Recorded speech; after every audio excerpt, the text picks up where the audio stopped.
Hi, ako si Ken at welcome sa ating YouTube channel. Kung napadpad ka dito ay malamang mahilig ka sa animation. Kung aksidente lang, makakalis ka na. Joke. Matagal ko na ding gustong gumawa ng Pinoy animation tulad nila Idol Pepe San, Gen Animation, Jelonimation at iba pa. Kaya lang nasusuka ako sa boses ko.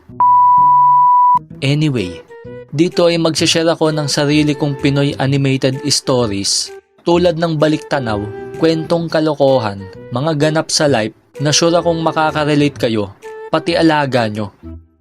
Kasi guys, introvert talaga ako sa totoong buhay. Hindi mo ako makikita sa labas. Mas gusto ko pang mag-animate sa loob ng bahay kesa magpakita ng mukha ko sa cam. Baka kasi sumikat pa ako at ma-inlove ka pa.